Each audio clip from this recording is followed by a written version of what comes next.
สบายดีทุกคนเนาะผู้ใดที่เห็นคลิปนี้ก็อย่าเลื่อนผ่านเด้ออ่าถ้าว่าเห็นคุณประโยชน์ดีๆก็สามารถแชร์ให้กับทุกคนได้ก่อนทุกคนที่จะฟังขอให้คนละ1ไลก์1แชร์1ผู้กดติดตามช่องของข้าพเจ้าเนาะข้าพเจ้าจะมาเว้า7คุณประโยชน์ในการดื่มน้ำหรือของการดื่มน้ำข้อที่1เนาะก็คือเปรียบเหมือนว่าเรามีโทรศัพท์เนาะโทรศัพท์เราต้องมีสายชาร์จแม่นบ่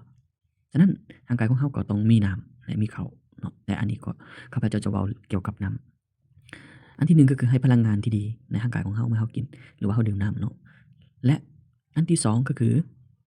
เวลาเราออกกำลังกายน้ำมันก็จะออกนำเนาะฉะนั้นน้ำตัวใดก็คือเหงื่อของเรานั่นแหละเนาะฉะนั้น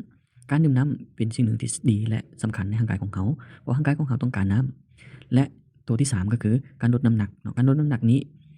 ลดแนวใดให้มันถูกต้องและปลอดภัยที่สุดก็คือการดื่มน้ำอย่างสม่ำเสมอแต่บ่แม่นกินน้ำบัดเดียวเป็นตุกเลยก็บ่แม่นเนาะฉะนั้นอยากให้ทุกคนนั้นพิจารณาในการดื่มน้ำเนาะว่าข้อยก็ดื่มมื้อละ4-5 ตุก6 ตุกแม่นอยู่จะกินน้ำ4-5 ตุกแต่มันบ่ถูกวิธีเนาะกินน้ำที่ถูกวิธีก็คือเราเอาน้ำนั้นยินใส่จอกหรือเรากินเทื่อละน้อยเอาเนาะฉะนั้น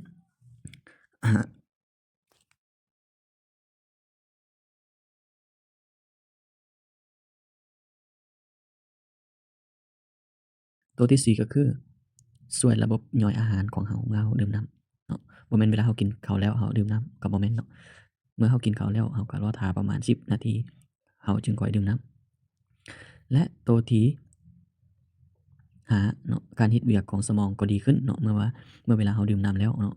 น้ำจะช่วยสมองของเราเนาะมันจะเข้าในร่างกายของเรามันจะช่วยบำรุงทุกอย่างที่อยู่ในร่างกายของเราเนาะฉะนั้นการดื่มน้ำนี้เป็นหนึ่งที่สำคัญแต่ก็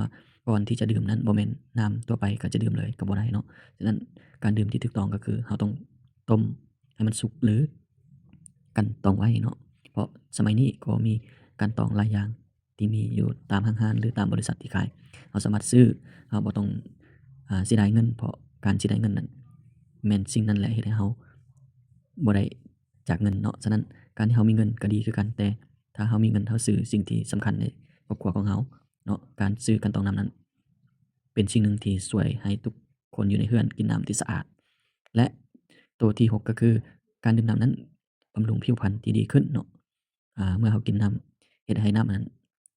ดูดซึมในร่างกายของเราเนาะเฮ็ดให้ผิวพรรณของเราดีขึ้นแล้วก็กระจ่างใสขึ้นเนาะฉะนั้นและตัวที่7ก็คือรักษาการเจ็บหัวหรือ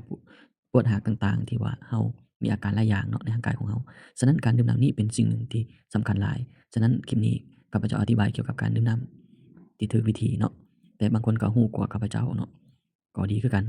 เนาะผู้ใดรู้ก็สามารถแชร์เช่นเดียวกันเนาะฉะนั้นคลิปนี้ถ้าผู้ใดเห็นว่ามีประโยชน์ก็สามารถแชร์ให้ทุกคนได้เนาะขอขอบใจ